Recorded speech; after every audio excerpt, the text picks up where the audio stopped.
Hello, everyone, and welcome to another episode of By the Numbers, the quintessential Counter-Strike podcast. I'm your host, Richard Lewis. Joining me, appropriately for a man who's always at war with North America, it's Duncan Thorne-Shields from Vietnam. How are you doing, Duncan? You're good? And we will win here as well. I mean, maybe with all the stuff going on in CSGO, all the tournaments, maybe I'm part of Chinese expansion. Not bad. Yeah, well, thanks very much. Did also have a soft spot for the French back in the day, but not anymore. Straight fire, all that. Going over all these fucking plebs heads, if I'm being honest, Rich. Just lost on them. They're all like, what's that mean? Something about existence. Yeah, great, whatever, guys. Fuck off. Well, it's good that you've joined the show. Literally on holiday as well. Just bad mood as well.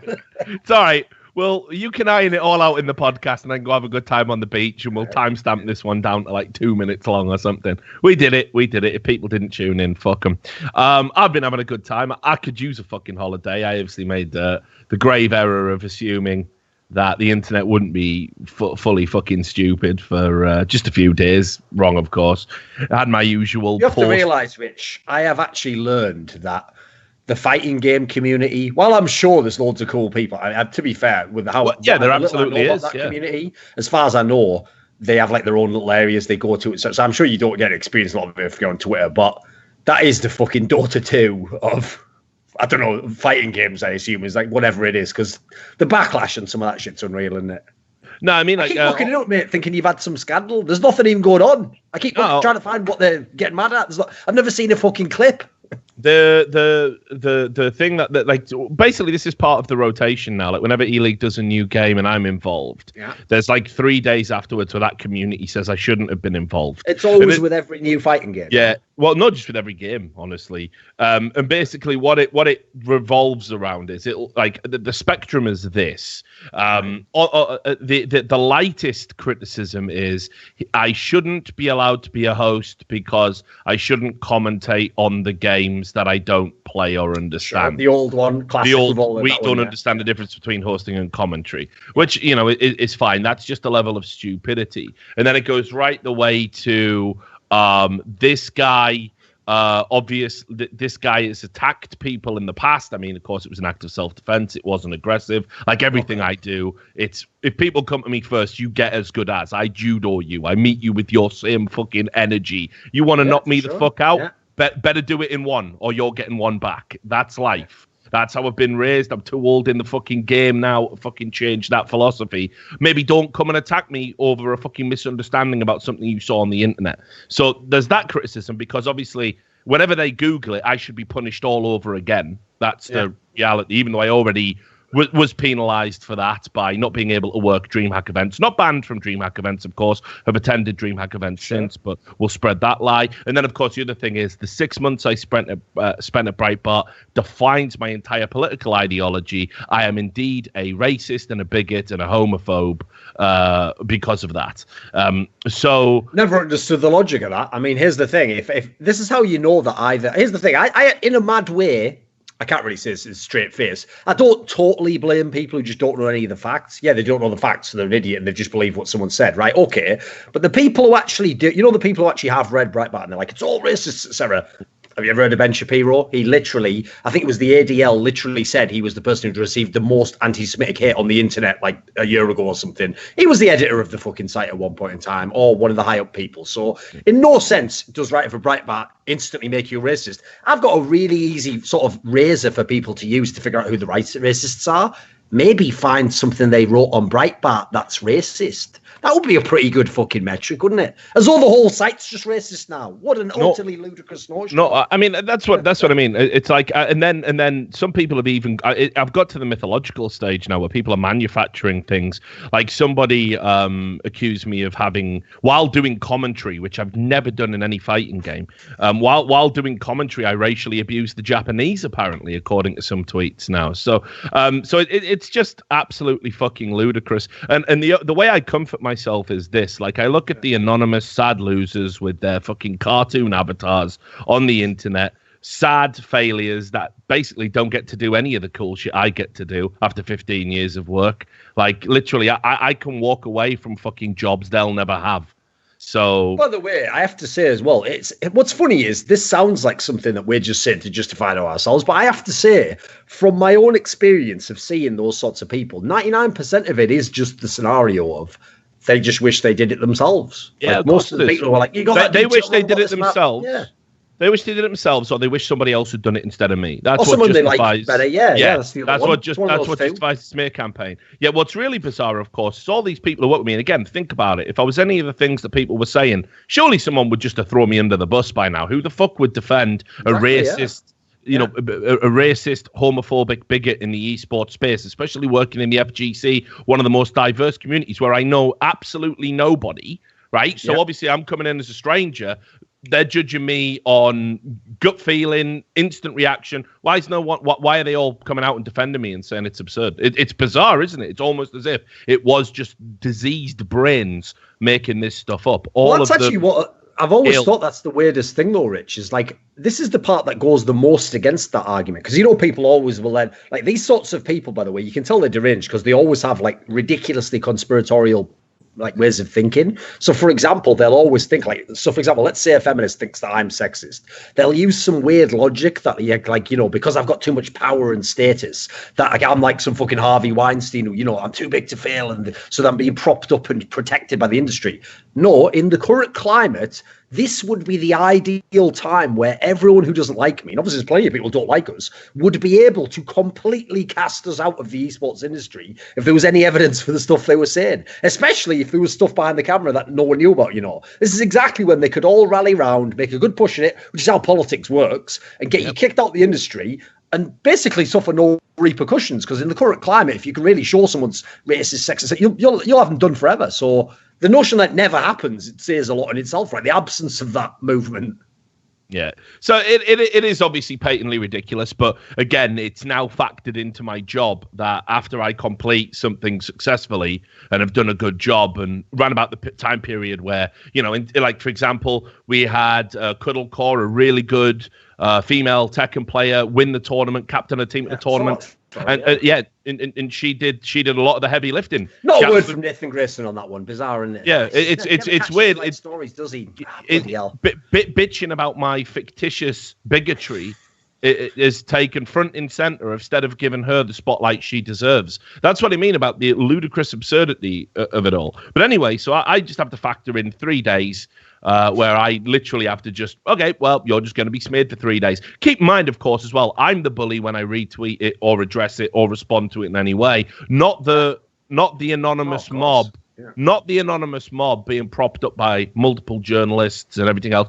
They have no institutional power. Me as one person apparently holds all the cards on this one. It is absolute fucking nonsense. Like I say, I just console myself that when they stop and they go back to their sad lives where they're, just insecurity, underachievement, just a cycle of failure in every area, I'm still absolutely balling out of fucking control. Must suck. I can't even imagine. I guess maybe there was a brief period in my life where I was that pathetic, but then I just got my shit together and fucking got to the top of my field. Maybe one of you fucking losers could try it. Anyway. Plus, I have to say, by the way, the people who are like vaguely involved in the industry, some of them just don't even know the basic rules of the very basic rules of the playground if you're in a fight. You don't start a fight which you can't end and then think like life's just going to be cool for the rest of your time at school. Well, no, that's definitely going to come back to haunt you later. So the people who are actually involved in the industry who do this stuff, you have to kill the person. You have to literally end them completely, because if you leave them and they're still really powerful, which you claim is the situation, that might cause you problems down the line when you perhaps want to get bigger yourself or move into another area in esports. They never think that through, do they? In fact, that's something I've noticed, Rich, as a general point. That's one last thing I want to say on this topic. Yeah, do it. I've noticed these people actually, maybe this is how they get into this situation. They don't seem to understand basic cause and effect. Like, what they literally think is that when they say something outrageous and then something horrible happens, they don't think there's a connection between the two. And they just think, I'm just being persecuted for no reason. And you go, what about that stuff? You said, no, what do you mean? It's like, so as a result, they never realize that, like, they're digging their own grave on these ones, No, but they want the deck absolutely rigged. This is the state of social media etiquette these days, right? Like, I have achieved nothing. So I have no followers. No one cares about my opinion. Therefore, I can say whatever the fuck I want. And you can't hold me accountable. They genuinely believe that. They think because I've got more followers than them. If I respond to a lie that they have told about me in a public forum, I am weaponizing my fan base. I am bullying them. I am the aggressor. How about this for an idea? If you don't like my work, just hold the fucking L, because I've still got the job, and all your crying and fucking pathetic behavior is never going to take that away. I've said, Richard, I fucking decide as long as I'm involved in esports and what esports I'm involved in. Not you. It's not reality television. You don't get to fucking vote me off because you don't like the cut of my jib. You can stay at home, stay mad about it, be tweeting about me all fucking day. It's meaningless. It's a waste of your fucking energy. It will be like every other thing in your life. It will achieve nothing. Right? But they can't handle that. They just cannot handle the fact that, like, look, I've got a following. Why? People care about my opinion. I don't know why they do. I don't know why, but I've grinded away for fucking 15 years to have that. I didn't just wake up and had a fucking, mob at my disposal, as they would put it. But apparently I'm supposed to ignore them. They're allowed in their hundreds as a little clique, a little group, to tell all the lies, say all the ridiculous shit, be hostile, be aggressive. And if you retweet it, well, you're the one crossing the line, sir. Well, nah, listen, I don't give a fuck. If you need to kind of try and rig the deck that much, right, like to just justify your bullshit behavior, well, fuck it. You have got a mental problem. I mean, it's beyond a joke at this point. But look, talking about reality television, let's talk about fucking Gamers with a Z, because it's so fucking cool. Now, Gamers, for those of you who don't know, was a CS-based reality show set in Sweden, where what they did was, the idea was they had, like, teams come in, 2 amateur teams or unknown players or up-and-coming players, right? And they would square off against each other, and basically the winners would go on to be a professional team. They would get salaries, contracts, and they would be allowed to, represent an organization of Gamers denomination. Now, we already had 1 season of it, and it went relatively well. I remember being asked if I wanted to do it. I said no, it was a scheduling conflict, but they did attract some big names to it. For example, Semler was involved. Obviously, he was living out in Sweden at the time and doing CS at the time. There was some other names involved. Spawn, those guys were in. Spawn was involved. So basically, this had some very big names attached to it. And the first season went by pretty well. It had some hilarious moments. Like, one of the clips I've always laughed at is that absolutely cringe-worthy, excruciating clip from... what was the name of the player when the interviewer said... I forget what his name is, but it's the one who was like, yeah, bitch, or something. Yeah. Same one who unfortunately also issued literal racial slurs. Yeah, absolute fucking not ready for the spotlight by any stretch of the imagination, that cunt. But anyway, he got interviewed by a woman on stage, right? And they said, so is there any team here that you're afraid of? And he went, no one, bitch, in this, like, ridiculous way, right? Like some mad South Park episode. Yeah, it was like, why is this happening? But then, like, the interviewer, she was straight fire. She followed up and went, yeah, but you've lost to every other team here. And then it was just like, I've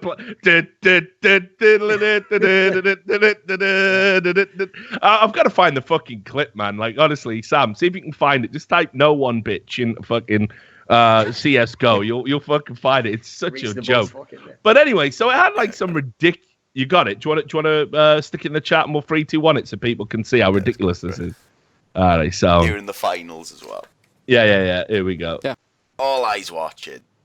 No one, bitch. No, it's really, really bad. It's really bad. So anyway, let's do it. Right, you ready? You know what, we can tie that in again, Rich, because here's the thing. Yeah. I have found not just people who say shit on the internet, but especially people who criticize on-camera talent. That's the problem, isn't it? They'll never actually be in that scenario to realize how badly it could go. Like, everyone who thinks, right, that my jokes is shit when I say them on desk. By the way, some of them are. Obviously, not all of them can land. Sometimes you're just not funny. You're not on rhythm, right? But what they don't realize is, if you really did just go on there and just say absolutely anything, you'd get so many moments like that that'd be like so cringe, like no one would fucking enjoy it. It's actually there's a skill to it, no matter how shit you think they are. Like even the most tier 3 talent has some talent, believe it or not. Actually has something compelling about them, something charismatic. Because I tell you what, loads of the people that I've seen who, they're sort of like, well, actually, I'm training 19, like those people, if they ever came on camera, it would be death. I don't care if the stats were even correct, it would be over for them. It'd be like this, but worse. Yeah. That guy at least was even funny when he did it. It'd be even worse. When they did it, it would just be like crickets, wouldn't it? Like, right. I could actually just fucking open my window where I am, but anyway. Okay, come on then. I don't know why we're doing that, yeah. Right. You ready? 3, 2, 1, go. Yeah. Okay, well, which one of the other players on the other team would you say are your biggest competition in this game? No one, bitch. Well, you have lost 3 matches in a row, so that kind of makes you the underdogs in this game, right? Yeah, we were only like warming up until now. So yeah, this is the day we will show our potential. Okay. He's dropped that I weren't even trying the entire time.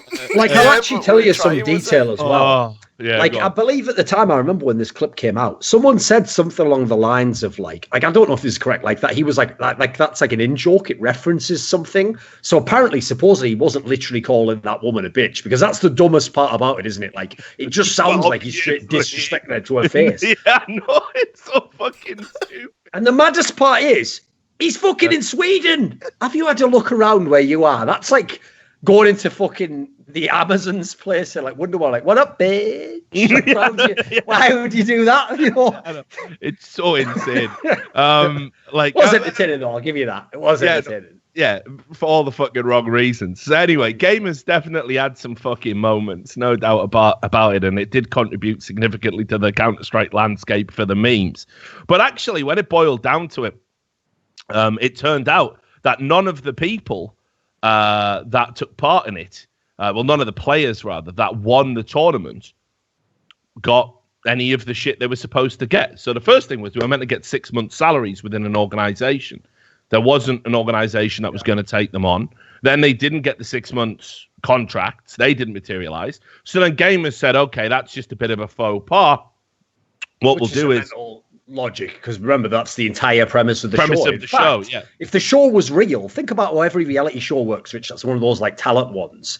The whole point about the work in the UK is it's actually just some cynical fucking farm to make you care about some talent. So suddenly you're like a pop star before they've ever released a single. So what's mental is, by the same logic, you should want to cheer for these guys in their real pro career, which they never had because they never delivered on it. Like, what even is the premise of the show anymore? It is ridiculous. It's basically like, as well, like when Big Brother, it was like, oh, you'll get your own TV. The early series, it was like you get your own TV show, you get to do this, you get to do that. Just imagine if they turn around and say, well, yeah, we're not giving you any of that, but we will give you a financial reimbursement for the shit we promised you. It's just not really as exciting all of a sudden. So anyway, they said we will give you about $12,100, which was representative of each, which was representative of the 6 months' salaries they would have got if they'd been professional players. Now, listen, at the time, I had people from the show reaching out to me saying that they were even trying to get the guys to sign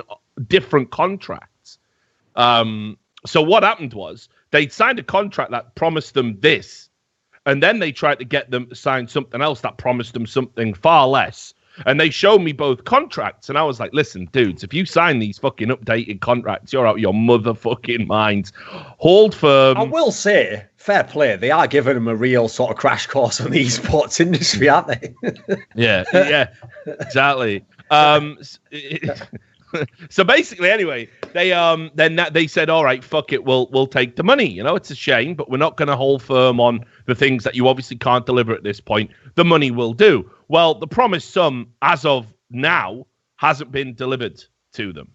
And season 2 is here and has already started. So it seems to me fairly ridiculous that I don't know, like, there's not many fucking tournaments that have the nerve to sort of not pay out the money and then is the other one sign up for this. So it's very interesting that they're kind of like just going ahead as if nothing is happening, because obviously the cat is very much out the bag. I'll direct people to a report over on Flickshot. which is the with the French journalist. Yeah, because there was also some other stuff in that was really dodgy. Like, first of all, this is a side detail because I don't know if this is actually relevant, but he did mention it, and I looked it up, and it's correct.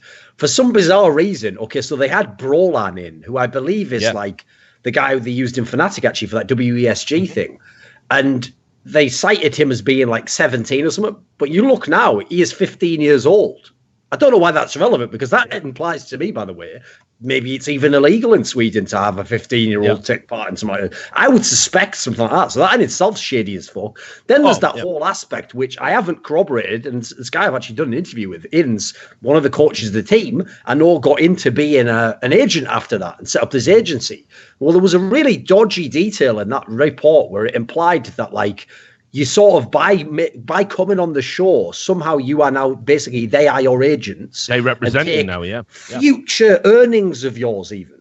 So, but I would just say this, by the way. If you're in any way involved with this show and you're not actually a criminal or a scumbag who's trying to rip people off, I would immediately make that very clear publicly and explain all the details from your end, be as transparent as possible, because otherwise, I'm just going to assume you are.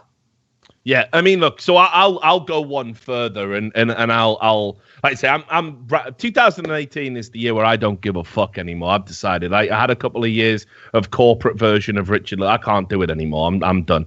So listen, they can sue me if they disagree with this. It looks to me like the whole fucking thing was set up as a scam to bring young talent in.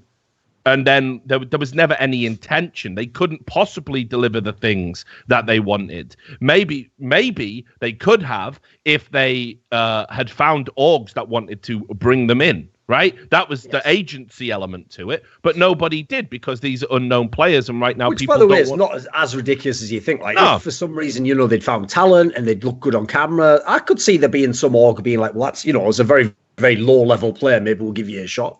But this was clearly a fucking subterfuge. This was like Bovine University, if anyone remembers that in The Simpsons. It looks like the cows are going to school, but they ain't. They're getting the fucking nail gun straight to the temple, because these kids are being brought in under the guise of a competition and the promise of a pro lifestyle, and they end up in a fucking agency that A, doesn't get them a fucking job, B, doesn't put them into a team, and then C seems to be having some sort of crazy fucked up design on future earnings should they manage to get themselves out of this ridiculous predicament. I haven't seen many things this fucking predatory, and when you start lying about players' age on the broadcast to kind of make it look above board, when people who were participating were 14 years old and you were pretending they were fucking 18, have a fucking word. This is fucking rotten. This stinks to high heaven.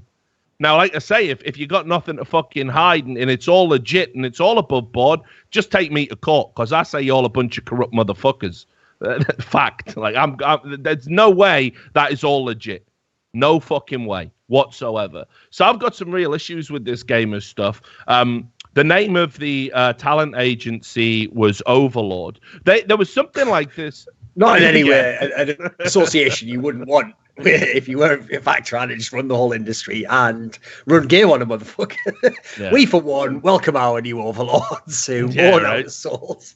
I love that aspect, though, where it's like, sorry, guys, we couldn't get you into the teams. All right. So what are you going to do for me then? Nothing. Yeah. All right, that's the end of our association. No, if somehow you manage to get yourself into a team, you owe me everything. What? So legit, I want to know what the fuck is going on here. The fact that it's gone to a second season means that this is an ongoing problem and it needs to be fucking looked at. And all the people who are involved in it need to come the fuck out and start putting their cards on the table to what fucking degree they knew about this bullshit. Because this looks like it's a means to rope young, unsigned talent in that's out there in the scene into a talent agency. It's fucking very, very sinister indeed. I've been pulling some strands together. I'm gonna do some interviews and I'm gonna put my own report out about it down the road, whenever that'll be, whenever I have time. But for now, I think honestly, this isn't the kind of shit we should be supporting in Counter-Strike whatsoever. There's a lot of fucking stuff that's stacked against young players in the scene, and the idea of hey, you're in a fucking talent agency now. Like say, Overlord is the name of Inns' talent agency. There's another one as well called GZE, Gaming Zone Entertainment. So I don't know. The whole thing's a clusterfuck, but it stinks. So that's gamers. Oh yeah, there's one other thing on that as well, which is like, this is a good example of why it might seem like, okay, here's something I already know, Rich, is like a misunderstanding that a lot of like newer fans will have when they see the way that people like me or you or Scoots or Red Eye, people who are considered established community figures who generally say what they think, you know, a lot of people think that we just pull sort of like we were around before everyone else card on everyone, and that we're being arseholes to new people who come in the scene. And what happens is you get these new people who come in the scene who are always like, hey, we love esports and we're really enthusiastic and we want to do great things. And then it sounds like we're being arseholes by being like, well, who are you? And what's your mission statement? And can you prove any of the things you say? And people think we're just trying to be like big shots and be like, hey, we were here before. Also, kiss the ring, you know, you're going to bow before the Godfathers. It's not at all. What happens is there are tons of people like this who have some very, very low level of competence. Like they could make a TV show, or they could put on a small tournament, or they could be part of a small governing body. And what they think is, oh, this is something that's getting a bit big. I tell you what, I could probably cash in there. And then here's the thing. Some of them might even naively think, and if it somehow worked out well, yeah, maybe it could go somewhere. But in the short term, best believe they're all going to get paid in the short term, and they're going to get paid from day one. They're not putting any skin in the game in terms of like, I'm going to invest a few years and see what's going on. No, they want to get paid. And so those people, their whole plan is to exploit the fact that esports to them is a fad, by the way. They think it's just a little thing that's blown up now. And in fact, I would bet even if these people at Gamers are rip-offs, the whole reason why they're not worried is they're thinking in 10 years, who the fuck's going to know about some Counter-Strike tournament I did 10 years? That's not even going to be around, is it? So unfortunately, these people can be even more predatory than even the worst person you think of as an established esports figure. They are not held accountable in any sense whatsoever. Yeah, and here's the other thing as well, that GZE talent agency that they were fucking siphoned into. Sounds like a fucking hip-hop label, doesn't it? Yeah. Well, according to JW's brother, Linus, they didn't even get the 6 months. They got 2.5 months of the salary, and then they cut them. So, right. This definitely needs to be fucking looked at. And at the moment, no one's made a big song and dance about it. Because this is the other element to it, right? That, first of all, I'm with you. Minimum level of competence. These guys had an idea. They thought they could take it over the fucking finish line. But I guarantee there was a lot of money and a lot of elements where they were hoping, like, fuck it, we'll spend it now and we'll get it back later. And then the sponsors don't materialize. Sure. Yeah. And then the business arrangements don't materialize. And no other TV fucking people wouldn't realize channel wants to syndicate it. Because let's face it, there's a lot of people who own teams and stuff who are like this. There are so many people in the world who are chancers and will literally, like, essentially put everything in now, knowing that they can fill themselves on the off chance that sort of like, I'll make the money I need to pay the other guy afterwards, and then it'll all be okay. That sort of like ridiculous, small-minded, like hustler mentality, but in a negative sense, unfortunately. Yeah, it's absolutely ludicrous. So, like I said, I think it's utter bullshit what's been going on, you know, and no pro player so far has shouted up about it, and this is the brother of an existing pro player. Yeah. It makes you wonder. It does make you fucking wonder. That's why I get so mad as well, Rich, when players themselves like talk about the corruption and stuff. It's like, where are you now? Where are all you Swedish pros that are in this balls deep in the scene? Must know these players, must even know some of the people involved in the show. Keep it nice and quiet. All I'll say as well is, here's the thing, I don't want a clip being made that can record, so I won't say the name, but there's an album that came out, straight fire hip-hop album, by the way. It came out in 2000 by the band The Locks, which has Jadakiss in it. It was called We Are the Streets, and there's a track, it's track 10, and it's one of those skit ones, you know, where they do, I don't know why rappers thought this was cool, I assume they just high all the time, you know, where they do like those skits, those funny skits, like, haha, look, I'm doing my comedy effect. There's one that that's about a guy who's sort of like, you know, the head of a label, and he's like signing all these people. Just go check it out. It's track 10, and it'll exactly describe what I assume is going on with this game scenario. It's straight fire. Redman used to do that too much, dog. It was like, some of them just go too. That's what I mean. Yeah. Half your album is fucking skits now, dude. Like, what the fuck? That's also another question I have. A lot of them, I think that like it was like, you know, when you get to the end of an essay, and it's like it must be 4,000 words, and yours is like 2.5, and you're like, right, put the font up. Send, I've made them all pages, and then you just think, what can I put in? And they're just going, fuck, this is only like 29 minutes, dog. We promised them 45. It's like, get the boys back in. Let's get going. Let's get some skits. Yo, Redman, we'll talk about chicken heads. Like, it's too much, dog. So So anyway, like, yeah, but here's the thing: same pros, right? That talk about fucking let's make tournament organizers doing this. Like, I've seen pros in the last year complain about having to fucking not being allowed to wear a hat. The i7s aren't good enough. Like, we're only getting 300 FPS. I've seen some fucking whack-ass complaints, like, where people are talking about how bad their events are. There's an organization out there straight ripping off the fucking next generation of player. Any of you want to fucking pipe up? Anyone at all? Nah. Just let me wear my motherfucking hat, right? So there's that. Ironically, anyways. Pipe up could be the name of a Redman skit, perhaps on GZ Entertainment or whatever on their label. Pretty sure it fucking was, dude. All right, so what else did we have? Yeah, this was an interesting thing we want to talk about before we start breaking down IEM Katowice. The StarLadder product manager says that we hope that the CIS region will get the major that it deserves. Now, obviously, we talked on the last edition of the podcast where we talked about how Face It were going to be the next host of the major. CS was coming to London. We were all talking about that and talking about how good it is that the UK, which sure has played no real part in CSGO history, but over the years in Counter-Strike certainly made its mark and produced a lot of the talent that we sort of know and love in the Counter-Strike scene, is going to get to sort of be recognized as having made that contribution. But certainly, when I read this interview, it is hard in my mind to argue that the CIS region doesn't deserve a major. Now, of course, I know where you're going to go immediately. The idea of deserve is a bit of a bullshit concept in these things anyway. But, I look at some of the best events. I mean, you've worked Star Ladders. I'm trying to think. What other events have you worked? I haven't done Epicenter. That one I haven't. You haven't done Epicenter. Done Star Ladder. I mean, it depends.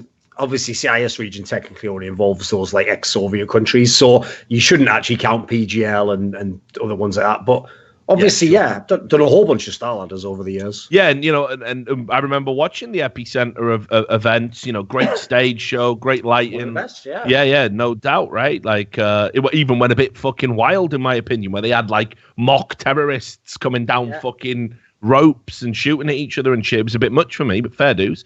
They put on a good fucking show, and clearly there's a lot of money in the region. I ain't gonna say nothing more before I get the steel jacket, but there's a lot of money in the region, a lot of competent people in the region. I'm certainly open to it, and I'm inclined to agree with the sentiments of Sergey Bidzan. What do you think? Yeah, I mean, here's the thing. First of all, I don't necessarily think it's ridiculous to use the deserved logic. Like, remember, this is another one of those areas where one thing that always frustrates me is people who have the double standard. So traditionally, my perspective, which I would still choose as my number one perspective, is I'm a purist. So I think if you make the best bid and your tournament looks the most competent and looks like it will deliver the best major, you should get the major no matter who you are. And by the way, that includes if you're ESL, if you're DreamHack, it doesn't matter who you are, you should get the major. But I know that that is not politically how any of these things work. So in a world where we're not doing it based on that, I actually think it would be cool to give certain favors in that sense to people who have supported fucking CSGO. Without ESL through the AMS1 tournaments and without Star Ladder through the Star Ladder Star Series that they had in the early days, there would be no massive CSGO. Like, these were the biggest events of their day. Everyone who remembers NIP going 87-0. There's a reason they didn't go 89-0, because they lost in the upper bracket of Star Series Season 5, which was in, I think it was April of 2013 or something. So these tournaments have played an integral part in the history of CSGO. And so while that alone shouldn't get you a major, the point is, it's not as though we're going into some region that just has no history whatsoever and there's no reason to... No, then go beyond that. They still run very competent tournaments now. They just had the Star Series Season 4, one of the best events of the year already. Very high level, willing to take chances with format. They've run all sorts of formats over there. I also noticed he did say, CIS deserves a major. So I actually think that's even cool in itself. This guy could easily say StarLadder deserves it and then just say half the shit I just said. He's even said CIS region, as in... if it's not us, at least let Epicenter have it or something. There's a bunch of companies out there in that area who run events. And here's the funny thing, Rich. I will say this to be real. There's a part of me would say, especially if this was a few years ago, you know what? Maybe don't hold an event there, because personally, I think that, for example, the quality of the event should matter. So I think one day CSGO majors, I hope, will have people traveling internationally all over the world to go to these majors and go, I want to go to the international, or I want to go to the League of Legends World Championship. And so in CSGO, they go, I want to go to the major. And I would say in that sense, I think Valve should actually consider things like, what is the quality of the country you are visiting? How safe will it be? What will all the environmental things. So I know people already are thinking, wait a minute, Thorin, are you referring to where you wrecked Poland? No, what I'm referring to is, I would say that as a result, for example, the USA would be one of the number one countries. So would Germany. So would other Sweden, for example, obviously. These should be top of the list in that sense. But since your motherfuckers watching this show right now and who actually decide things in esports are going to tell me all day long that Poland's some fucking amazing country thanks to IEM Katowice right now, don't you ever dare imply that Ukraine or Russia or one of the capital cities in Russia, like St. Petersburg or fucking Moscow, are in any way inferior, because you wouldn't want to be hypocrites, right, guys? Yeah, definitely wouldn't. No, it's interesting, actually. I'll bring something up. I don't know if you remember this, but back when DreamHack did DreamHack Moscow, it came... The StarCraft one, yes. Yeah, it came round about the time when there was that border tension over the Crimea. And there was a lot of people... In fact, I did that event, but I didn't go to Moscow. A lot of talent did it from a studio in Sweden rather than actually go to Moscow because of the potential for issues. Like we were all given another scenario, Rich. I remember, for example, we had a star ladder. It was in Fnatic's 6 tournament run that they had where they were late 2015 and 2016. You might remember we did one in Belarus. Now, they have never, as far as I know, been back to Belarus since and had never been there before. And the only reason it was there is because people were worried about that whole scenario where there's like a potential civil war within Ukraine at the time, possibly spurred by Russia. That's why we didn't have the event in Kiev as we normally do. So, I can see where you're going with this. There's some dodgy things going on over there. But again, pretty hypocritical that some people are mentioning it. Meanwhile, they could have events in every other bloody country, can't we? The objection was if you run... And I remember DreamHack getting rammed for this. Unfortunately, Robert Oland's no longer there. He put out some interviews. In many senses. I still miss the motherfucker. He obviously was removed from DreamHack sort of shortly afterwards. But he put an interview out, which you can find on the Daily Dot, where what was happening was people were criticizing DreamHack for doing an event in Russia as if it was in some way a tacit approval of Putin, right? So I'm triggered, Rich. Bear in mind, this is an esports industry that will accept any amount of money from Russia, from fucking China. As I've said, have events in countries which, by the way, by the same logic, if I was a total piece of shit, I'd just write stories like, so you are tacitly approving the denial of immigrants into Poland by having events there. No, obviously I wouldn't do that, but that's the logic of these people, right? Well, I remember getting absolutely fucking reamed out by the league community because I wrote an article that when Riot Games had one of their finals where part of it was in Malaysia, where obviously it is illegal and an imprisonable offense to be a homosexual, I said, how can Riot Games ever talk about their support for gay rights and then host an event in a country that imprisons gay people? I think that is very logically consistent, by the way. For sure, I stand by that criticism. Well, unless, Rich, you do this. As you said, the key detail there is that they voice those rights. So if they want to make themselves political and imply, as all these companies do, by the way, that we have company values, and not just have that be like a marketing thing, we have company values and they inform everything we do. Well, now you have to be judged on your associations. Personally, I wouldn't do that. I'd just say, you know what? I run fucking video game tournaments and I'd like to have a good video game tournament. You know what? This country can host it. So as long as everything's fine, I'll host my video game tournament and maybe not ram my politics down everyone's throat. Yeah. So, I mean, look, at the end of the day, like, I used to battle criticism. I got absolutely wrecked for it. Riot sort of just dismissed what I was saying. And then bizarrely, I remember there being Reddit threads and stuff at the time, like, if you are gay, how not to get caught. So it's like, brilliant. Yeah. Don't hold hands with your boyfriends and all this nonsense. So I was absolutely livid about that because I don't understand the duality of saying, we support gay rights, but by the way, to save some money effectively and to expand our product, we're going to host an event in a country that imprisons gay people. I don't like that. I wouldn't support events being held in that country or any country that had a similar law now to this day. But somehow, DreamHack got absolutely wrecked for holding one in Russia. And the criticisms were this: that first of all, it was you're supporting Putin by having an event there, and you're effectively propping up his government. And the other thing was that obviously, yes, there are gangs of people, Putin and Russian law has also a terrible attitude towards homosexuals. They don't go to prison for it. So that was one of the criticisms. So it struck me as very odd, that hypocrisy. But anyway, Robert Olin came out and said, DreamHack Moscow is for the Russian people that believe in esports and want to attend esports events. It is not for the government. It is not for business. We should not penalize those people over there because of things their government does, which I think is like a fairly reasonable way of framing things, So yeah, like I say, I think even though I know Russia is still, by some sections of the American political sphere, being called an enemy of America, I don't subscribe to that philosophy myself.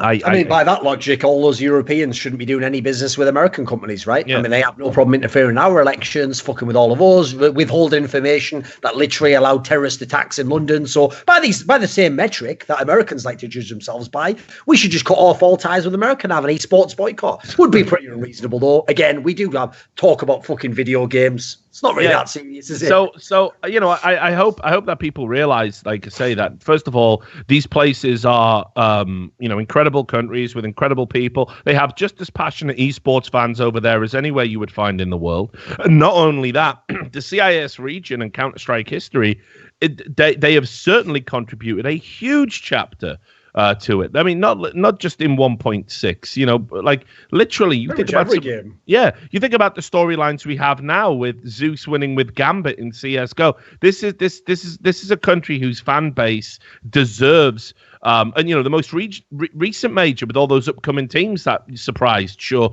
it was because of the format, whatever. But this is a region whose fans definitely deserve that sort of recognition, and I think start of next year, 2019's major, I think it'd be great if we just fucking announced a CIS major. I'd be all for that. I think that would be fucking awesome. Well, put it this way, Rich. At the very minimum, they can have one for sure. For fuck's sake, they can't have one ever. We're not saying it has to be there every year. Just one. Yeah, and then see how it goes. Yeah, exactly. So I certainly hope that happens, and I agree with you. Like, there's some things that you should definitely take a stand on, but I think once you start boiling things down to the minutiae of we can't have it here and we can't have it there, and you're going to struggle to find a country that doesn't have some sort of thing you could extrapolate into a reason not to host an esports event there. And as you say, we should just be about the video and nothing else. Final piece of news. Taz. We didn't know what he was going to do. Reports emerging. Also, I believe, over at Flickshot. So the French journalist again. Basically saying that he's going to make a team with Kingwin.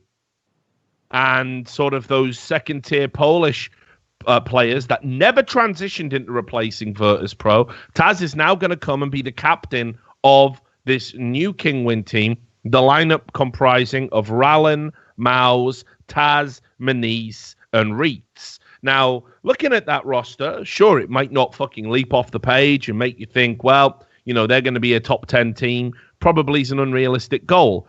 But they've certainly got, in the form of Manise, Rallen, look, I think they're all very good. Those are the two that would stand out to me as having a little bit more tenure. But I've watched Maus play and think he's had some pretty sick games. Reitz, I've seen, he's had some good moments. So it's not like this is a terrible team. And what's interesting is conceivably, I could honestly see this team giving the current Virtus Pro actually a run for its money, a hell of a game, because we all know Neo's fucking done. Snacks is off the charts bad. They're still trying to bet in Mihu.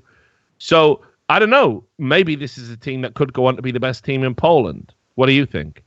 Well, I mean, here's the thing. First of all, I like the fact that the lineup is basically like a bunch of different players that have been in different teams. That's cool in itself. So it's not like he's just joining whichever you choose, a Go or Pride or whatever team you thought was the next best Polish team. They're making a team that actually, they're picking out players. And then also, yeah, I agree. There is some talent in this team. Some of these players have shown some ability. Again, as I reference every time we talked about Virtus Pro, it's hard to judge these players because none of them have ever been in any way associated with a already established legendary Polish pro.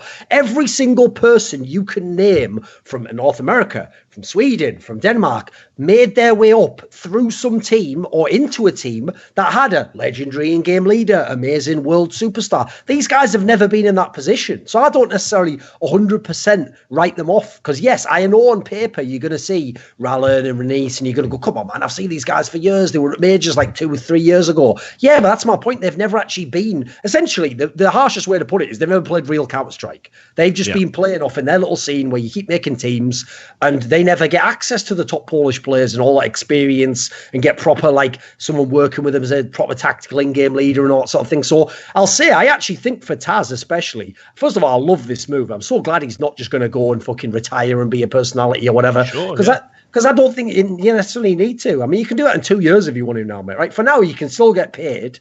And more importantly, now let's see what you can do. Because as I've referenced before, Taz is one of those guys who actually, in CSGO especially, one of the things he did pride himself on was, okay, you might not think I'm one of the best players, but that's because my role now is creating space for the other guys to be the best players. That's why a Snacks and Bialy have come up in my team, because I'm playing that role. I'm now the veteran. I'm now the support player. I'm doing these things that's going to make that guy be allowed to be a superstar. So, okay, this is basically a real tough test, but it's a chance to show us that, it's a chance to actually take some real talent and do that. Sadly, this is actually basically exactly what I had hoped a few years back when Existence went to LDLC would happen. Now, unfortunately, as we found out, first of all, there was no talent in that team. And secondly, any talent that there was had sort of already moved on. That is not the case in the Polish team. That's what makes this move exciting for me, is that because Virtus Pro's only taken one player in, these are legit talents. Like, actually, if Taz turns out to be some good in-game leader who can do the things he's claimed, he could really do something with this team. This could be a team that actually goes somewhere.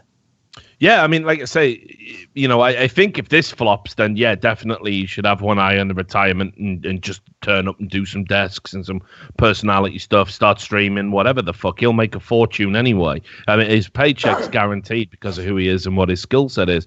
But yeah, definitely I would throw the dice for 6 months. And I think he's got himself in with a good bunch of Polish players who I think can definitely do something if he can sort of help mold them, give them that experience. And let's be clear, like his motivation to look, I'm sure he's not looking beyond anything other than being number one in Poland, whatever he says in the interviews. But like, he's going to have a fire in his belly because, like, you saw how brutal the fucking reaction to him being removed from the team was. Motherfuckers crawling out the woodwork with 10-year-old grievances, saying Taz is a fucking piece of shit and all this. Like, yeah, at the end of the day, that would motivate me to fucking just be like, right, well, I'm going to get this team and I'm going to fucking stick it right up you. Fuck you. By the way, here's another thing I thought was very interesting when you say that, Rich, that I hadn't thought of.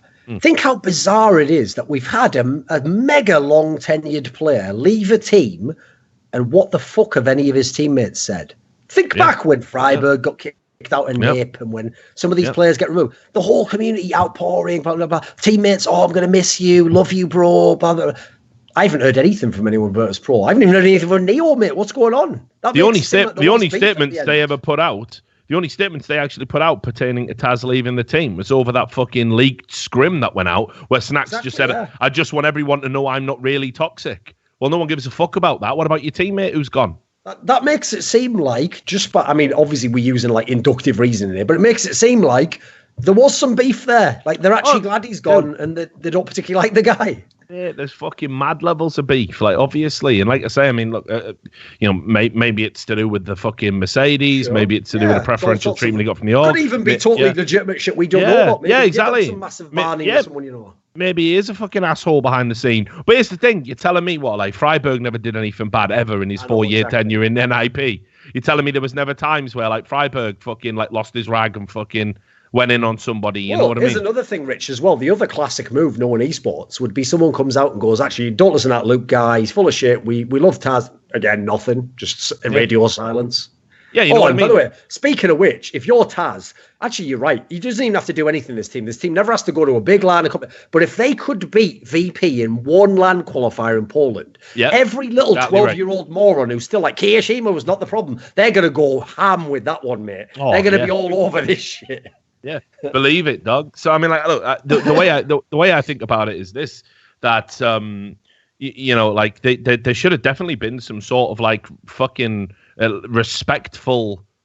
You know, there should have been something put out there for Taz. Like legit. I think. Didn't you put a video out about him?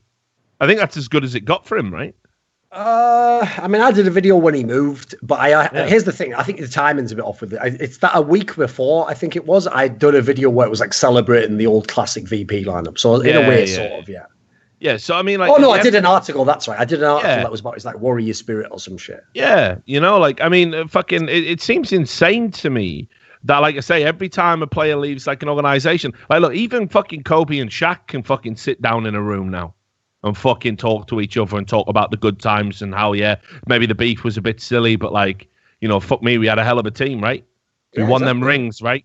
You know what I mean? Like, it blows my mind that, like, and here's the thing: if it was over preferential treatment by VP, why hasn't VP done something? Where's the VP documentary about Taz, fearless leader, rest in peace? Literally, no one gave a fuck. He left, and everyone was just like, right, that's over now. Like, it's mad, isn't it? It's so bonkers, man. So anyway, one other quick thing, because I nearly forgot about this, and I know it'll be right up your fucking street. Danish in-game leading. So there was an interview on German website, 99damage.de, right? And Magisk Boy, you know, the big surprise fucking moved to Astralis, left Optic Gaming. Obviously played with the two in-game leaders right now in Denmark at the top level, MSL and Glaive. Well, he did an interview, and the interviewer asked them, you know, what's it like? What's the difference in style? And you can see the headline is Glaive's in-game leading is a lot better than MSL's. So they've took that as a little clip. I'll give the expansive answer because I know how headlines can be misleading. And he says, of course, there are certain similarities, but Glaive's in-game leading is generally much better, at least from what I've experienced so far. At MSL's team, it was partly thought that he had called things because he thought they could fit. In many of these situations, it was very obvious in retrospect he was making the wrong choices. Nevertheless, he is a good in-game leader. Otherwise, he would not have been in the scene for so long. For me personally, however, Glaive has proven he is the better leader, and also a better player individually. For MSL, I would say that he should work on being a better player individually, especially if he wants to keep playing in the future. So what do you think of that? That's pretty fucking raw, dog. Like, fucking see ya. First of all, I obviously do enjoy like a bit of shit talking, bit of banter. I will say all that up front. But let's just put a few home truths out there. Say, all right, Megas, since apparently you also have taken the MSL pledge to only speak the truth, let's just go ahead and point out that, first of all, when MSL would call those strats and, you know, he thought they would fit and they just didn't, you're a big part of why, you daft little cunt. You were a 0.6 FPR player who was just getting all the spots and doing nothing with it. You being unable to do that little circle spray onto someone with an M4, that's a big reason why. You know what happens when Glaive calls a strat, don't you? Fucking Dupree just kills the guy, doesn't he? He doesn't have to go, excuse me, Dupree, can you kill motherfuckers with a gun? Which is the only thing you can do, since I'm the brains. I'm fucking Freddy and whatever it was, Dream Warriors, I'm the brains and you're the brawn. Yeah, it was Freddy 3, yeah, good. I mean, yeah, not bad. Nailed it. So in that scenario, like, come on. And then you've got to add in, no sour grapes there then, is it? You only booted your ass out. So you had to go crawling on your hands and knees to get some of that fucking green wall money, eh, motherfucker? Meanwhile, you would have been, if Glaive hadn't literally, like fucking Jesus reaching down to a leper, pulled you out of Optic because he had no options left. If he hadn't have done that, you'd be fucking nowhere right now, mate. You'd be still in NA. Do that. You can't drop Jesus reaching down to a leper on me. Holy shit.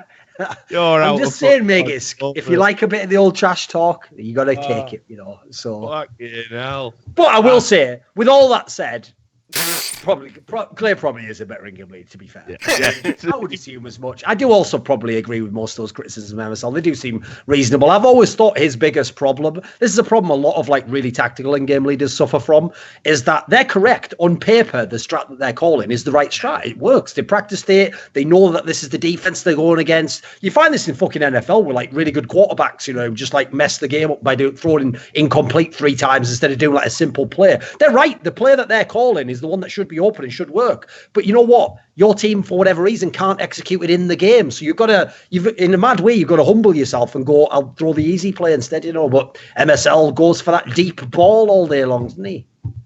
So there you go. It turns out, in Duncan's opinion, the leper was right. I know, just because you're living off fucking Glave's power. Right. Let's talk about Katowice, an event you weren't at. Great format, though. We liked this one, didn't we? Yeah, it's good.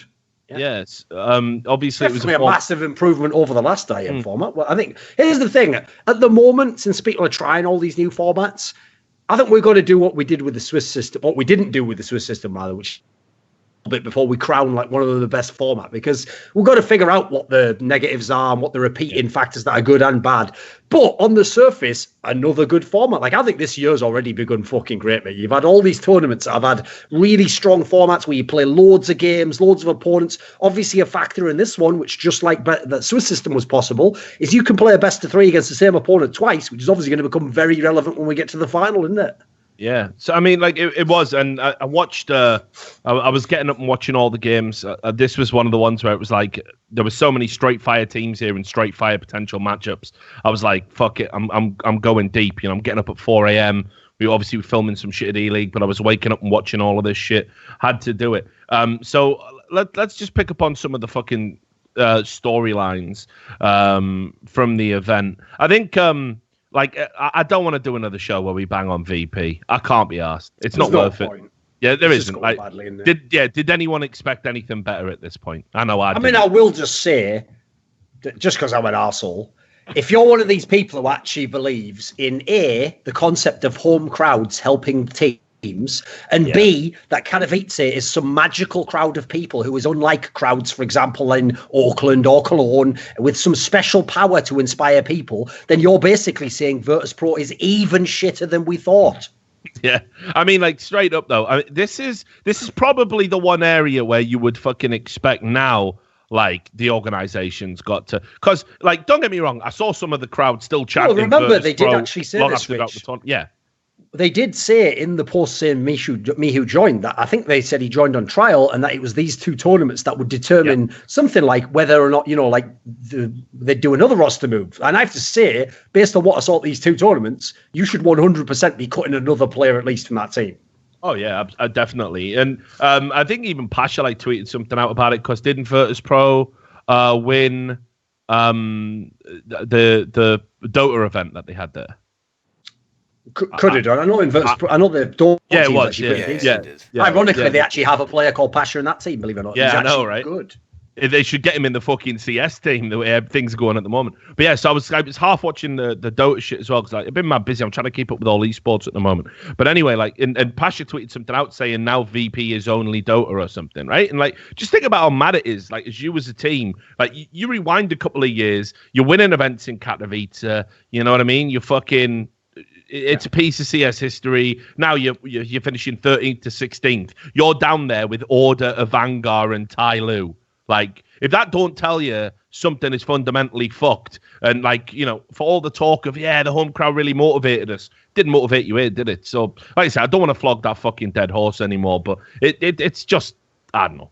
Fuck me, like, it's someone's also got just getting depressing. It's just got to do these fucking tweets. Like, come on, man. Like, no one's like. Here's the thing, okay.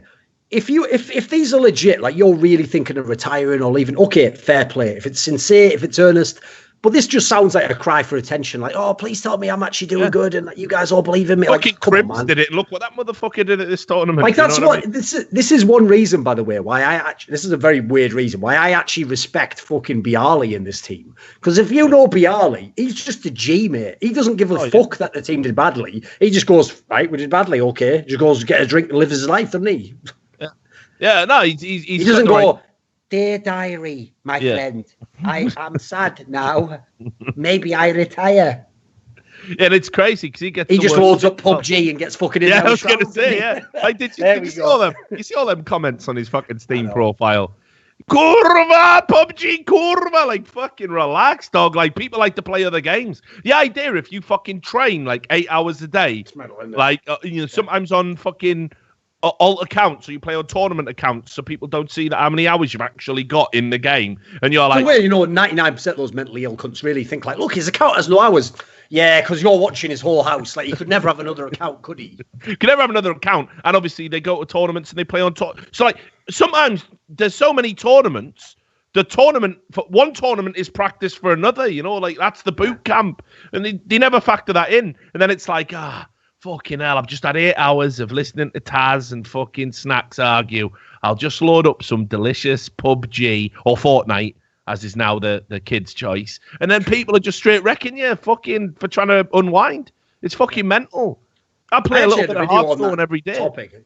Oh, yeah. I actually did a video on that. It was about when people did it on Shroud when he was doing badly. Because this is the thing, as I said, I thought Shroud should have been cut. Like, that part's not wrong. But it's ridiculous to use the fact he was playing PUBG or whatever as the reason why. Like, I don't care who you are. Like, as a pro player, you are absolutely entitled in your time off to do whatever you want. And if you happen to want to stream, I mean, in Shroud's case, he was Bialy, isn't he? He's just playing his fucking private account. Like, why is he not allowed to do that? Anyway, also, strange names down in 9th to 12th. So, G2, let's talk about them, right? Like, do we need to be harsh about what's going on over at G2 at the moment? Or do we need to sort of just like roll up and like put out the excuse train? Because I saw a lot of people talking about, like, you can't judge this team until Shox gets his wrist fixed, right? Like, when he gets his surgery, that's going to be the measure of the team. Straight up, I think that's fucking bullshit. I'm not feeling that at all. I think G2, there's something not right with them. It's deeper than what they're talking about. They didn't really do much here. They beat Virtus Pro in a best of one, but it was close. Which again, that's free. Virtus Pro is a free win. G2 should be just laughing at that. Virtus Pro's freer than if you're at the front of that fucking queue to get an IEM Katowice every day and get counted 17 times walking in and out. Anyway, enough of that. I'm going to put a fucking tracking pixel on everyone who goes to IEM Katowice. Right, we'll talk about the attendance next week. I don't want to ruin your holiday, mate. Right, you'll get a fucking ulcer. You'll get a fucking ulcer. Definitely put a pin in that. Right, and then obviously they lost the series to Fnatic, who eventually won a tournament, but they did take a map. But then they also lost to NIP with a new team together. And again, there was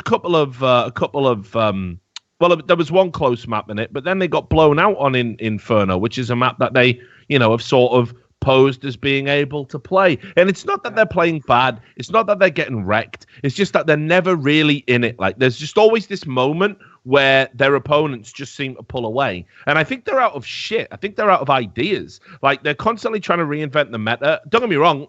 I think you should try new things. Like, they're forcing this Krieg stuff. Maybe it's going to work. Maybe it's going to click. Seems to be very hit and miss. I just think they're out of ideas. I think you've got to say at this point now, this roster is a 5, this supposed super team.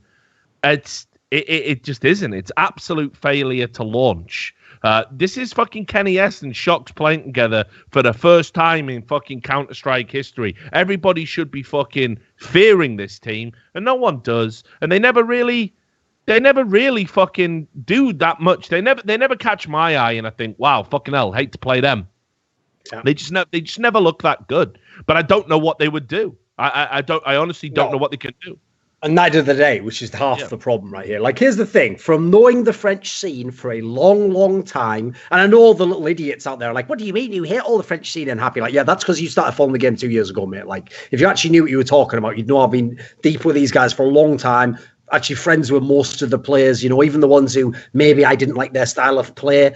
But the issue here is, they are one. I've always appreciated how ruthless that scene was, actually, and the fact that when things aren't going right, people like NBK, Shox, go far enough back existence would step in and be like, we have to cut these players. They've made some cuts that were fucking insane. Oh, brutal. Nobody in the world would cut Kenny S and Shox. They've done it. These motherfuckers have done it. And the whole reason why was always, like, when the results start to go bad, they would always value, like, let's get a good team environment again, or let's get a player that can fit this role, who might not have the name of a Shox, but perhaps he can practice more and he's willing to play, or perhaps he doesn't have the same issues as a young player as Kenny S does back in the day. We'll get someone else who got more tenured in, So I've always appreciated that they did that. So the fact that not only are they not looking to do it, but they're even essentially telling you all the time, publicly and privately, no, we are not looking at moves. We're not trying to do it. I know there was a report a few months back saying that, like, they had made an offer to that Zwiyu or whatever his name is. Yeah. But apparently he's not going to be coming anyway. Like, that's off the table. So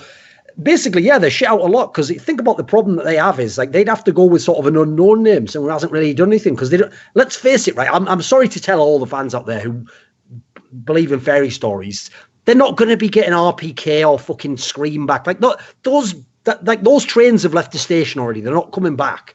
It's like they're not going to be recruiting one of those, but they're just known quantities that you're not going to get much more than you got now. So unfortunately, I do think they're going to use this excuse that you referenced of Shox' injury, and they're just going to try and buy 2 or 3 months with that and hope that magically it just all comes around. I will say, I mean, bizarrely, Shox himself has actually been playing pretty fucking well the last basically all this year. Yeah. So that doesn't really make a lot of sense to me. Maybe that's also why he has to get the surgery. Like he's actually going ham trying to be a star player again. The guy who's disappointing to me, I mean, funnily enough, when I did my reflections interview, and he even says this at the end of the interview that sometimes I'm an arsehole to him, but it's deserved. And this is exactly why. Kenny S is playing pretty fucking mediocre for his standards.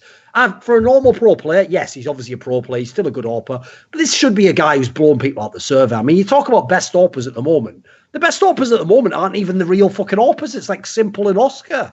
This guy's a dedicated AWPer. He should be the best in the whole game. And I can tell you something. If you know anything about him as a person, he literally is one of the only players that fans should love. Because I'd say the sad thing when we were talking about Bialy is there's loads of pro players who are trying their arse off, playing 12 hours a day, and they're fucking shit in the game.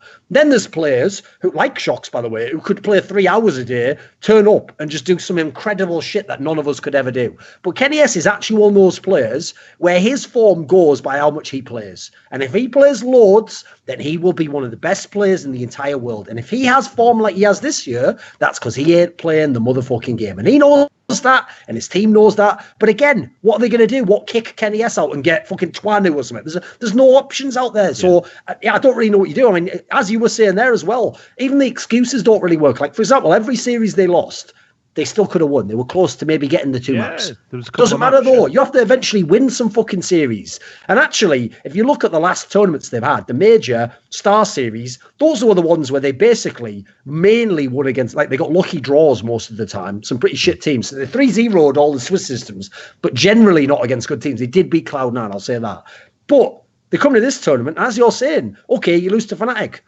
There could only be so many excuses. Like, but you can't always be like, well, I only lost to a good team. To be a good team, you must beat good teams. That is just a fact of the scenario. Like, if you want to be like, oh, but I only lost to good teams, right, cool, well, then you can be the 11th best team in the world. Are you happy with that? Not really good enough, is it? So, yeah, this is another team where, unlike actually a lot of the other squads we could talk about they're doing badly, I don't really know myself what you do. I mean, everyone knows what my obvious suggestion would be. Either go with existence, fuck it, if you really want to go happy if you think you can reformulate it. Or, as I referenced before, go with an unknown in-game leader. I mean, look at what Fnatic just did. They took a guy that Nip didn't want to take fucking Golden in. No one gave a fuck about Golden. He was on an academy team. Now he's won fucking IEM. So if you're not willing to go with existence or happy, so basically those are like lesser of two evil scenarios where it's like there's going to be problems, we know how to deal with them. If you're not going to go down that route, you can't stick with the current one. It doesn't work. So you got to go and you got to get an unknown in-game leader, and you've got to commit to that. I mean, here's the thing. There's still a part of me naively holds out the hope that we can just have a Kenny S and Shox team the way they carry the team and somehow it'll work. But they haven't done it so far, so I don't know what would change now, you know. Look, I'll be straight honest about my interpretation of what I think's going on with a team.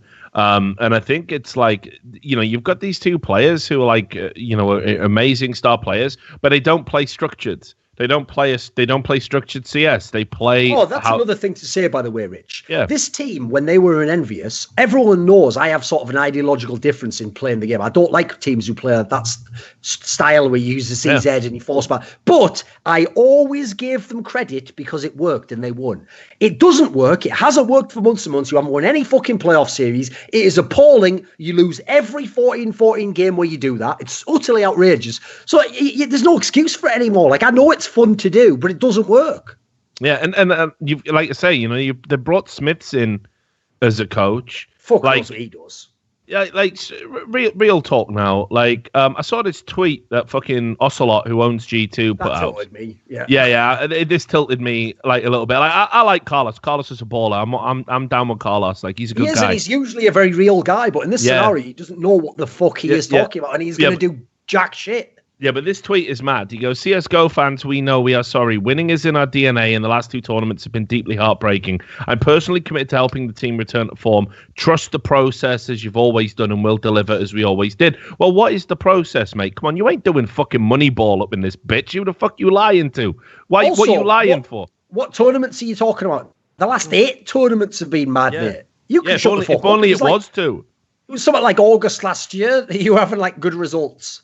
Yeah, like real talk here. Here's how it's got to go down, right? Like, Existence needs to fucking realize that it happened to Zeus. It's never happening to you, motherfucker. You ain't winning no major. Real talk, you ain't winning no major. Certainly not as a player. But if you come along here and you coach this team and you get them as drilled as your old Very Games team was from Source, and I fucking remember it, and I saw them dominate for 2.5 fucking years, just straight winning everything. If you get these players as drilled as that, and I know you can do it, right? If they'll listen to you, which is another issue, because certainly I've talked to these guys, and there's differences. But if you're all grown men now, put those differences aside. Get fucking Existence in his coach. Smiths can still come and be a fucking groupie or whatever you need. He's a good guy. A lot of respect for Edward, but I don't rate him as a coach. Towards the end of his career, I didn't rate him as a player. Existence has still clearly got an amazing brain. There's a reason why he's the top of all of them, like Flash Stats and all that on HLTV. Motherfucker knows how the game works. Bring him in as a coach, get these boys fucking whipped into shape, and if he can't get them a tournament win in the next 3 tournaments, then it's clearly the fucking players. Because the system I will believe in is Existence's system, because I've seen it work. So, it's not going to be Ocelot who whips him into shape. It's not going to be Smiths. You got to fucking do something. But and Existence is there now. He's a free agent. There aren't any excuses. Yeah. I mean, hell, if I'm you, I'd even just trick him. Like, tell him, you know what we'll do is this, mate.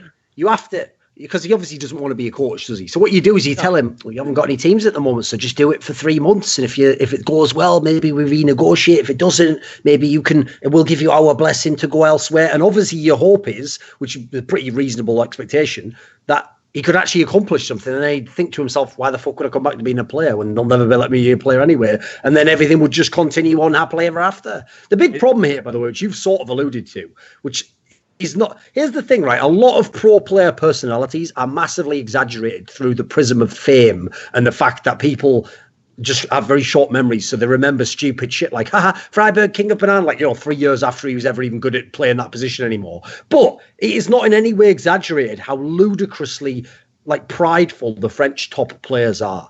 People like Kenny Sharks, even to a degree NBK in a mad sense, considering he's the coolest guy out of them all. He has his own streak where he's mega stubborn and thinks things have to go a certain way and he can only play with certain players.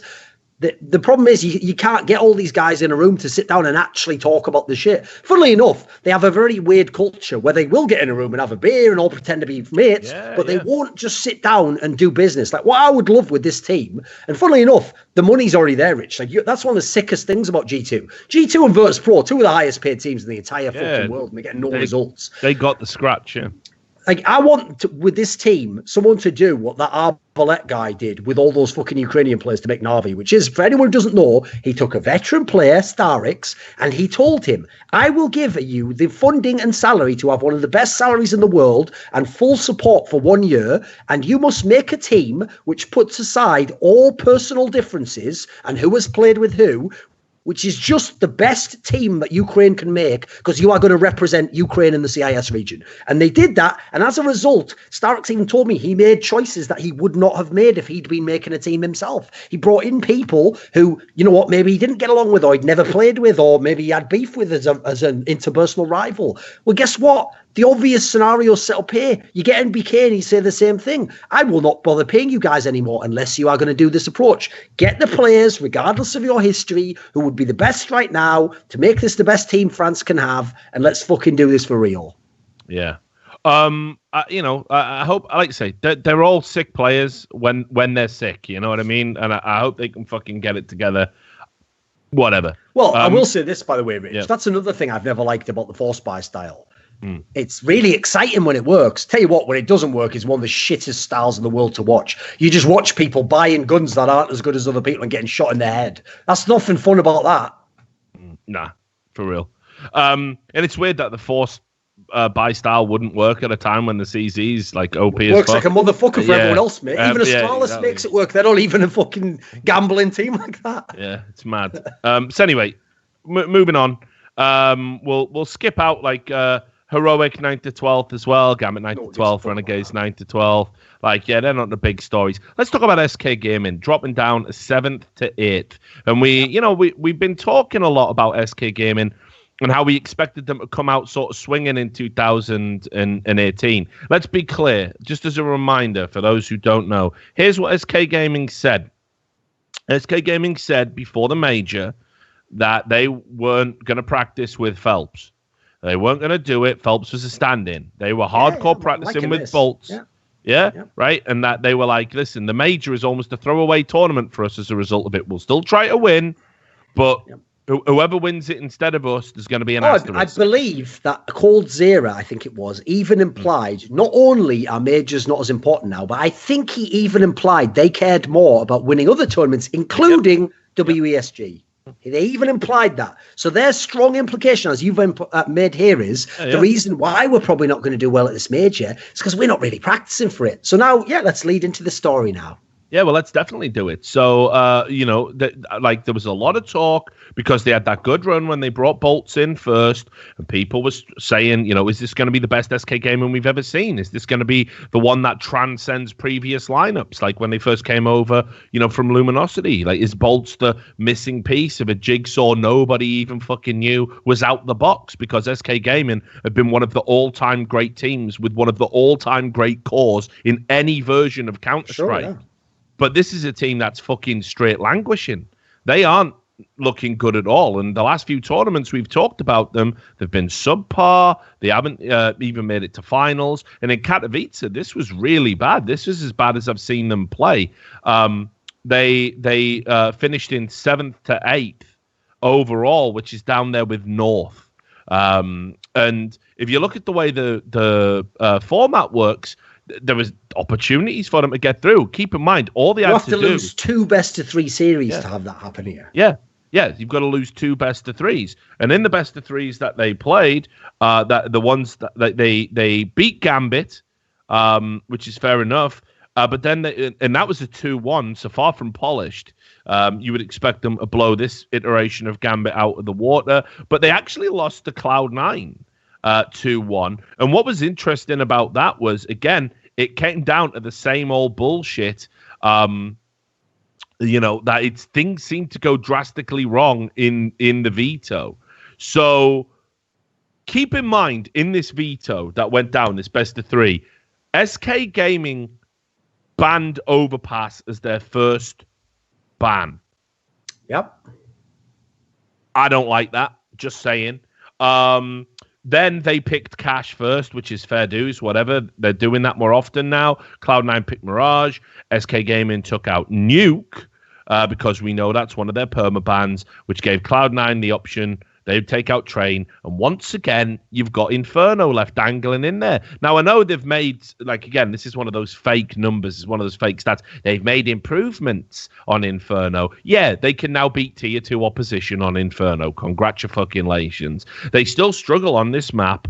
With this map against Tier 1 opposition. And it just seemed incredibly strange that they could have had Overpass in there as a decider, but didn't. They literally could have had the dream. They could have got both their permanent bans banned and didn't do it.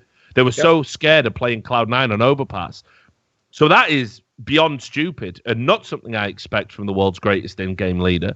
And clearly one of the great minds in Counter-Strike. But then fuck it.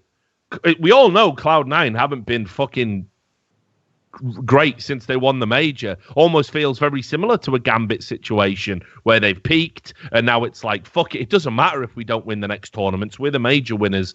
They're very flat. That people are definitely taking them more seriously. That's an aspect to it. But they've underperformed. And going into this series, despite Cloud9, I think, having a slight edge, if you include all of the online Counter-Strike they've played and including tournaments like the Summit and stuff, I felt that SK Gaming were going to be a lock here. I really did, because I feel like Cloud9 haven't been at their best.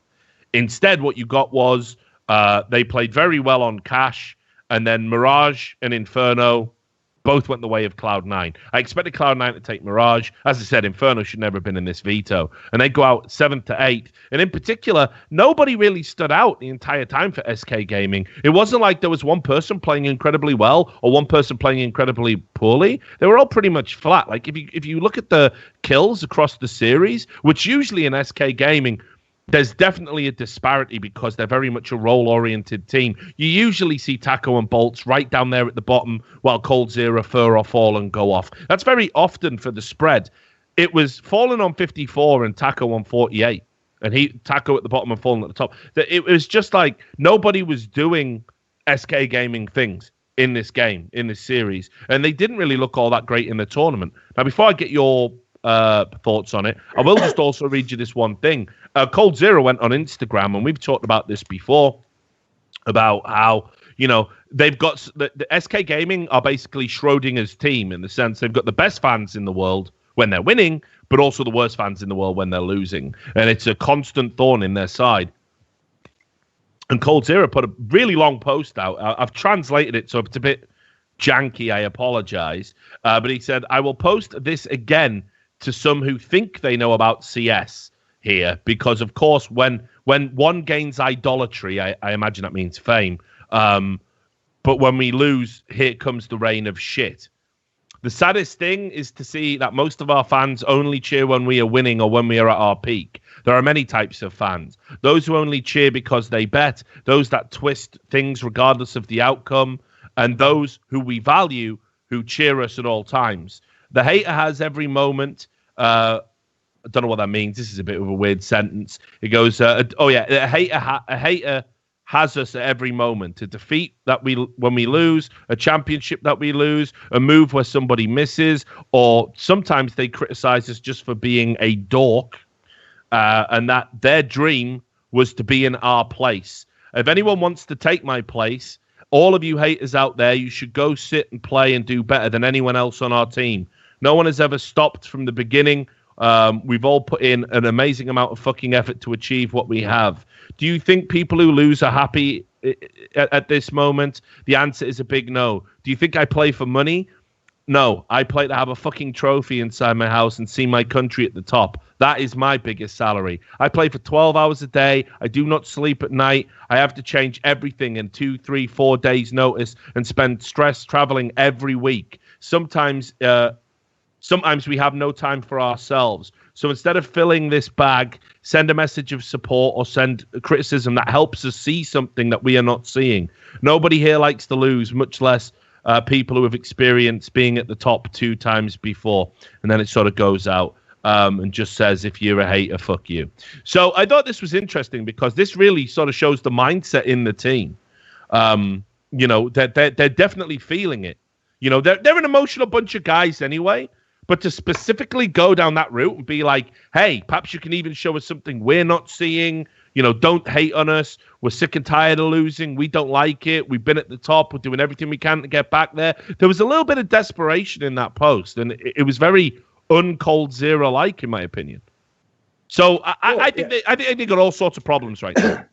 Especially since, as I actually relayed in a story that I told on Twitter in the wake of this thing coming out, because obviously I knew some people would take this as like, wow, he's attacking his own fans. It's like, no, the whole point is this guy really is like a guy who has an insane work ethic for the game. Yeah. So I told this story about an event. I won't say which event because I don't want to like give the details so people fucking it'd be too dodgy for his teammates. Basically, there was an event that they didn't do that well at last year, and I was talking to him at the bar afterwards, and here's the thing, I keep it real. Like I don't. Most people, by the way, don't at Spence. There's so many, and sadly for people who've never been to these scenarios, the level of fucking sycophancy from other players and industry people at after parties is unreal. Like they'll go up. This is how people like VP and Nip, by the way, get into these delusional states where they're bombing every tournament, but they still think it's going to work out because the other teams that are playing them are telling them shit like, yeah, you'll get it together.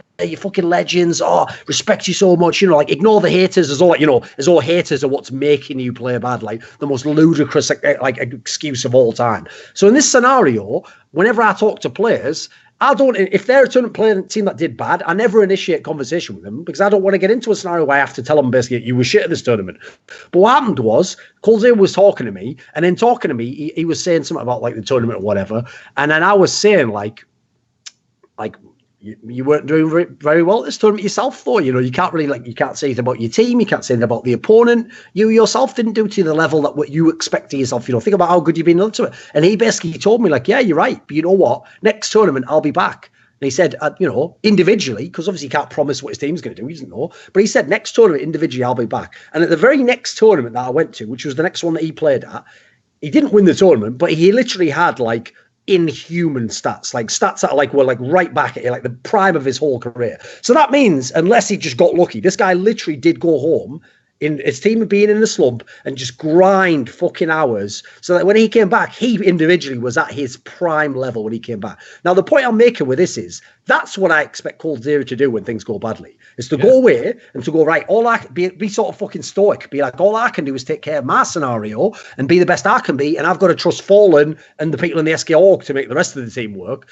So the fact that he's coming out and making this public statement, that's very worrying to me, because there's only one other time I'm aware of that coldzera came out and made an attack on fans, which was the famous incident where he came out and used, I think, inadvertently, a homophobic slur against a fan who was being annoying, admittedly. And that was right when they had that whole scenario where Fur had to go out and Showtime came in and they got beat 16-0 by Renegades. And at that time, no one knew what was going to happen with their team because, you know, maybe Fur comes back and he's injured and they never recover it. And at the time, they started to lose tournaments. And I understand they were at a bad position with all these stressors, and that's why he did it, right? That sounds like the same scenario again, Rich, because in this scenario, he doesn't have an option to improve the team. He doesn't have an option to make things better. He's looking at it and going, fuck if I know what to do. I'm trying my best. They're trying their best. Like, I think this is short as a sign of desperation, like you're saying. It shows me that like the wheels are coming off the bus in this scenario.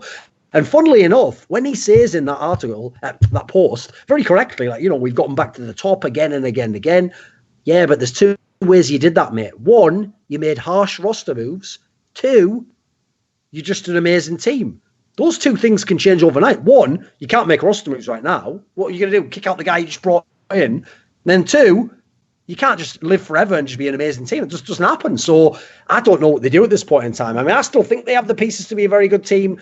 I have to say, the whole veto thing, I was on the same train as everyone else for a while, which is like, why are they doing these vetoes? Why are you playing Inferno? I have to say, no, like this is one of the things I've always prided myself on, and one of the reasons I specialized in vetoes is because I've always said this: vetoes tell you the psychology of the in-game leader, and so when they keep letting Inferno through, first of all as the third map, and then obviously just having to play it as a map when people pick it, that tells me that there's a reason they're vetoing Overpass and why they're not letting train in.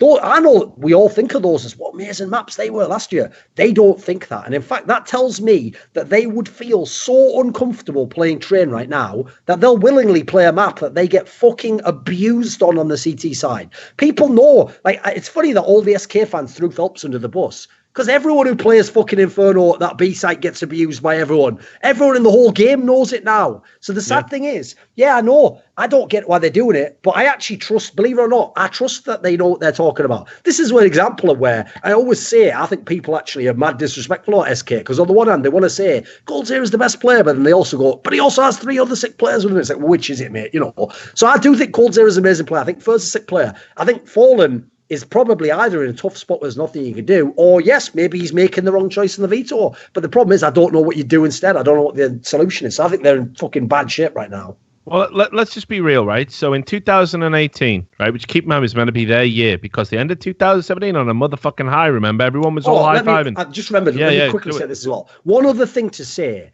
you did this to yourself. Because I know from other players and other teams, it happened with Astralis when Device came back. Lurpus told me a story of where his brother used to be too young to play the CPLs. So they'd have his brother, who was one of the star players of the team. He'd have to go out, they'd bring in a stand-in, they'd play the CPL, and they'd all say every time, right, we're not going to practice that much, this is just a stand-in. He said every time they came back to the real lineup, things were fucked up, because you actually adjust to that guy you brought in and you change things up and you try and win. So even though they told us, we're not playing with Phelps, haha, and sort of did it, by the way, I think quite fucking cynically to sort of piss in E-League's face, quite frankly. But they kept going on about how they weren't practicing with fucking Phelps, and now playing terribly, and now, but you know, things change when you play with another player. You shouldn't have fucking told us that then, should you? You've made your own bed on that one, mate. I can't give you the benefit of the doubt. Lie in your own bed. Yeah. Well, so like end of 2017, you'll remember everyone was talking about it. Like, so they silenced Astralis at the Blast Pro Series, which felt like it was almost set up for Astralis to win on home soil. Yep. Then they go to the fucking Pro League Season 6 finals, 3-1 FaZe, sick game. And everyone's like, right, shit, maybe SK Gaming are the best team in the world still. Like, and they said, listen, this is our level with Bolts. This is where we're at. Then they go to the major. And we all know that went down, you know, 3rd to 4th, had the unfortunate issue of being the team that had to play twice in a day, and you know, lent on that as an excuse, plus the Phelps stand-in.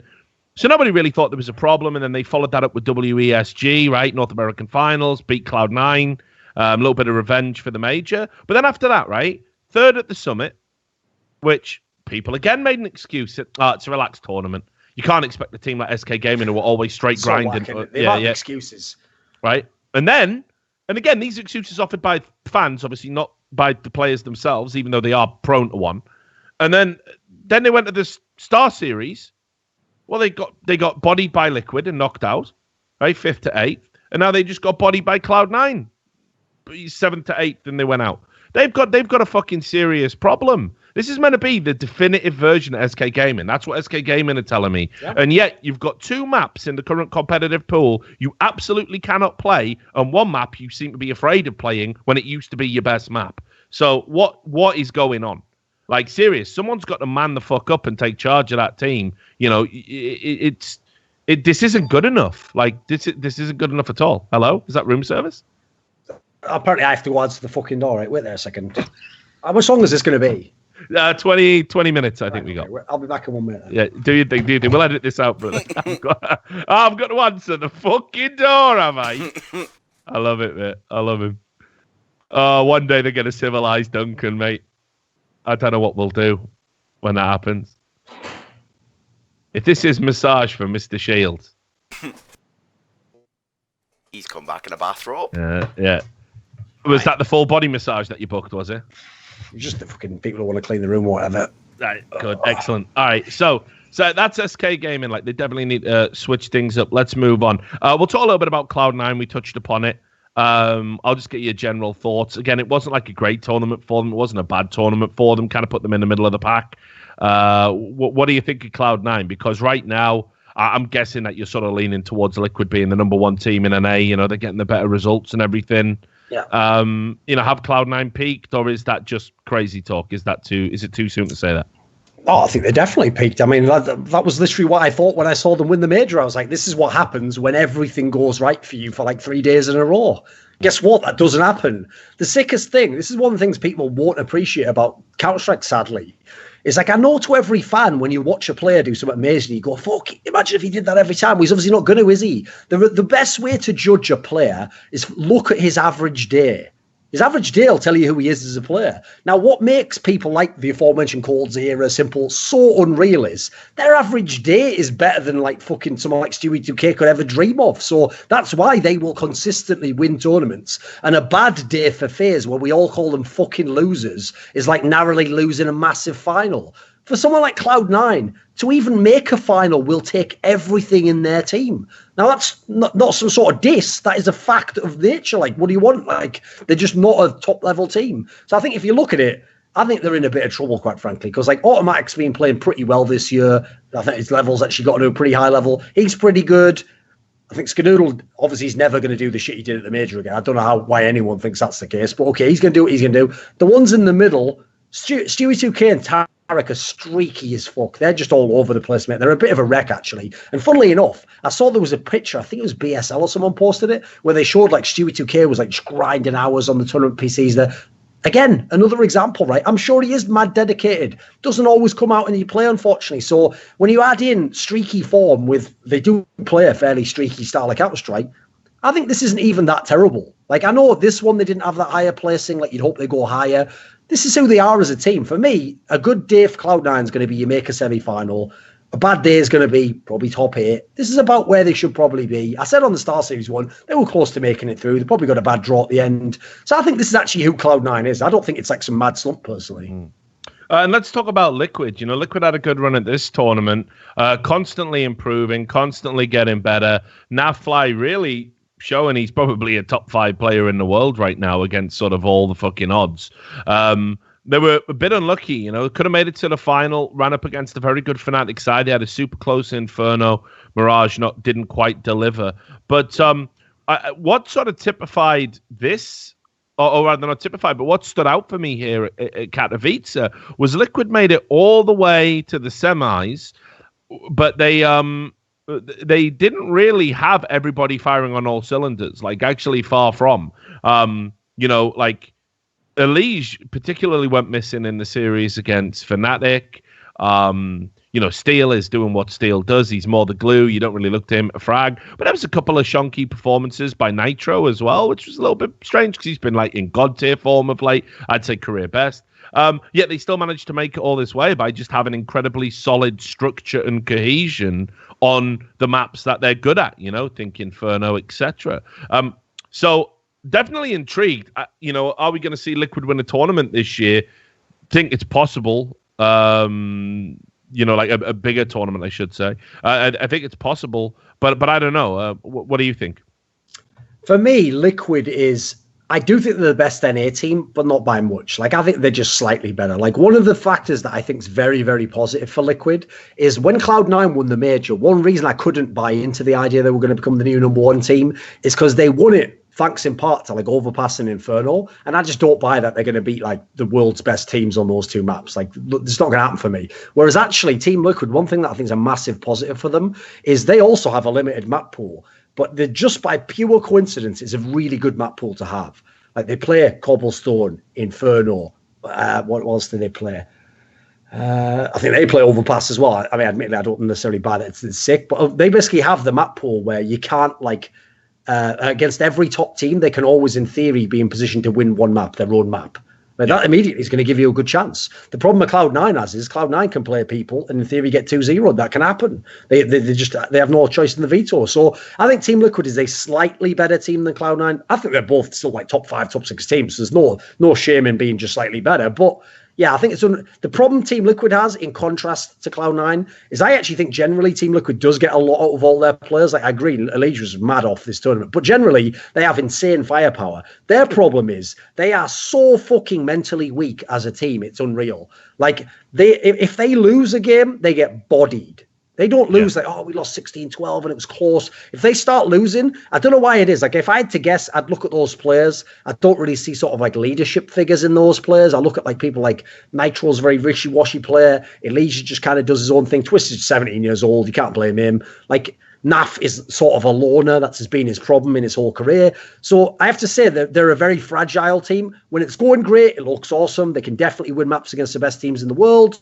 They probably could make some finals this year. I think it's probably unrealistic to think they're going to win titles. They definitely could win one in the same way Cloud9 did. Probably going to be a solid top 4 team for me. All right, well, let's just jump right ahead to the final. So let's talk a little bit about, obviously, what went down. It was the final between Fnatic and FaZe. FaZe make it to the final again, looking very good.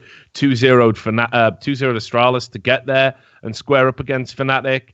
Certainly, FaZe have been looking good over the course of the tournament. Fnatic punching above their weight, let's be clear. They were bouncing back from one of their all-time worst performances, going 0-3 at the previous tournament that they attended. I don't think anybody saw them getting this far. FaZe heavily favored going into this one.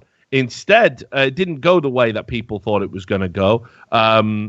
FaZe definitely, and let's be real, it's a best of 5 as well, which obviously is a lot more of a marathon than a sprint. But FaZe started out strong, but it just absolutely didn't go the way people thought it was going to go. I think most people were feeling FaZe to get this 3-1. I would have, I was thinking that the maps that went in were Cash, Inferno, Overpass, Mirage, and Train. I certainly would have given Inferno a Fnatic. I think FaZe immortal on Inferno, even though they keep playing it. I think Fnatic have a really solid, great Inferno right now. But I looked at all the other maps as they came out in the veto, and I was like, well, I can't see Fnatic beating them on Overpass. I can't see Fnatic beating them on Mirage. Can't see Fnatic beating them on Cash. So it's done. I don't even think we get to train, which I also would have picked FaZe to win on. So FaZe, for me, had everything in the veto. This was a perfect veto for them. You were only going to give up a map. And when that map went to overtime for Fnatic to win it, I was like, well, fuck it. That's it. It's done. FaZe have got them on toast. But I think we've got to start saying that FaZe have got a fucking finals problem. Now, it's not what people say it is. I saw a lot of people tweeting out about Nico. Nico always goes missing in the final. He might have the odd map. Statistically, he was fine over the final. That's a myth. The last map as well. Yeah, that's a myth that needs to fucking be put to bed right now before it actually takes hold. Nico does not choke in finals. He might have the odd map where he's not Nico levels of player. He definitely had a very poor map here, but on Overpass, I think it was, where he got he didn't even get into double figures. But to try and imply that Nico choked in this final is fucking absurd. So don't even say it. But certainly FaZe did overall. Everything was here for them. It didn't work out the way that it was supposed to. And now this is, 4 finals they've made it to? That they've lost, including the major. Oh, yeah, I think so, yeah. Yeah. So, so I don't know. I will say this. Considering this is the team that is supposed to have the era, it's mind-blowing to me that they're not fucking actually sealing some of these and making it happen. Because you're not going to get these opportunities again. Other teams are coming for you. Other teams are going to make changes. Other teams are going to improve. Other teams are going to anti-strat you and break down your tactics. And just think about the sheer madness of it. That Golden is stepping up and winning tournaments, and Carrigan isn't with the team he's got. So this is awful for FaZe, in my opinion. And we'll give some love to Fnatic in a moment, but let's just start by talking about those guys.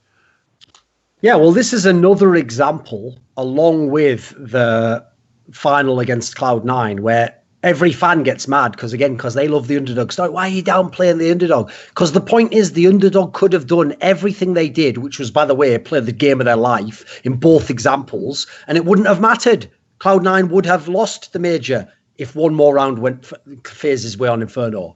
Fnatic would have lost this tournament if one more round went the fucking way of FaZe. It wouldn't have mattered. That's the point. Even the overperformance by the underdog, you have to start with the fact that the team that's in 5 finals in what fuck knows, 3 months or something mental, has won one of them. That's how, and even that one was the close one, if you remember. That was the one where they narrowly beat Mouse. This team has some sort of a problem in finals. And the reason why I specifically say that, I made a joke on Twitter, but it's not even just a joke. There's a point behind it, right? The old joke with Carrigan was he used to get to the semis of a lot of tournaments, right, and lose, right? He's the best player in the world at fucking playing semi-finals. You could put anyone against this motherfucker in a semi-final. I'd put my house on him winning because he wins them all day long and his team plays like they're exposed to in those. But you get to a final and somehow, bizarrely, it's not supposed to happen if you're the favourite. The team who's the favourite's supposed to use the psychological advantage of a final as a weapon against the underdog. And that's how you cream all the underdogs. Yeah. Maybe you're having the best tournament of their life. Suddenly they're having an off game and they're under pressure. What's mad is somehow it's FaZe that gets affected by this. And what I don't understand, the most bizarre part is you've got players like Olaf Meister, Guardian, some of the most clutch players we've had at the highest level of Counter-Strike, who themselves have been sucked into this sort of vortex of can't deliver under pressure. Now, not in terms of Guardian overall, but, these players even sort of start to lack confidence and play badly and do inexplicable things that they don't do in, the other 15 maps of a tournament. So this is probably the worst one I've ever seen, actually, Rich, because when they had the IEM one, against NiP, at least NiP had one factor going for them, which is, NiP was actually the worst of all the teams they've lost to, but NiP at least somewhat played the weird maps that you were going to have to play in the best of 5. So there was a weird punch chance on those ones. But then you go to Cloud9, right? The Cloud9 veto is a dream for fucking FaZe. That one's inexplicable. No excuse for that. This one's the worst, though, because of the best of 5 here, Fnatic has nowhere to go in this veto. Fnatic has to ban Nuke, and they basically, like you're saying, their only chance is Inferno. And then that game comes along, and FaZe is in control of this game and ends up losing it narrowly. Okay, cool. You can lose one map in a best of 5. A best of 5 is very forgiving to losing one map. The idea that you get rocked on Overpass is inexplicable. That has to be on FaZe, I'm afraid, because Fnatic doesn't play Overpass. They do. They just lose all the time, and it's not a map they like. So they absolutely rock you on the map. Then you go over to the other side of the equation. You have the train game. Again, not a Fnatic map, quite frankly. And in that game, actually what's mad about this one is I thought that was the game that was going to turn this whole story around, because it looked towards the end like they're coming back into it. They take control on CT side. Now people like Nico are hitting all their shots. This is where you win. And even though you won close, you're like, right, you got the monkey off your back, you've won a big final. And then I have to say, that's the one area where I guess it's different from the NIP and the other ones, is that Flusher is like obviously an all-time great player and he just took over the fucking game. So that's the lesson to take there, though, if your FaZe is, that's not an excuse. The excuse is Definitely that you let a guy have 5 maps to wake up and do some legendary shit. You should have won this in 3 or 4 maps, and he never would have been able to have that impact, Exactly. And do you want to know what it reminds me of? What's going on with FaZe right now? It reminds me very much of what happened towards the end of Carrigan's tenure in Astralis, when they would get to these semi-finals and they would be in these pressure games, and suddenly all of these amazing players that would drop in literally the best stats in the tournament, the Devices, the Duprees, going out, Zipniks, going absolutely off, most clutches, most kills, most AWP kills, all of these fucking plaudits and medals and accolades raining from the sky, gets to a crunch game and they all go missing and they lose. And people were saying, well, they've got a choking problem. Well, now FaZe have a choking problem in finals. Yep. So, and what's the consistent here? Well, it's the in-game leader. And it does make me wonder, I'll say this, there's a lot to be said when you put a team together on the upswing. Brand new team. People are all excited about it. And Joe Carrigan, right? And you're this charismatic guy, really smart, really intelligent, very good tactically, great tenure. And he is one of the best in-game leaders I've ever seen at managing egos and being like, well, what do you want to do? And how do you want to bet in the team? And we can make it all work. He is one of the best committee in-game leaders, if not the best we've ever had. And he did that in Astralis, or TSM as they were, and took them to where they were. Amazing work by him. He's done it again in FaZe. The problem is when they hit that wall, when they're there, there's not a ceiling they can break through, and the same thing keeps happening again and again and again. And I don't know what conversations he's having with these guys, but you all saw Astralis made the decision to ruthlessly cut Carrigan, a guy who put that team together, led those guys from tears to fucking glory, and they ruthlessly cut him, brought in a new in-game leader, and look where they're at now. Now, I'm not saying FaZe should do that, not by any stretch. But it does fucking remind me. There's certainly some parallels, and I don't know where else you need to look, because, like I say, people say, "Oh, Nico went missing in the final." If you think that, you're an idiot. He had the most kills. It's definitely not Guardian. That motherfucker's played his heart out in every final he's fucking lost. Definitely doesn't deserve to do it. You can't say it's Rain, even though he wasn't great this final. Rain's one of the best players in the world, hands down. By the way, what you're doing right now is what we used to... Remember, what's good is the Astralis era was when we did by the numbers. And this is what we used to do every episode. We would go through all the players and go, you actually can't cut anyone. It's basically the best fucking Danish players, and they all fit all their roles.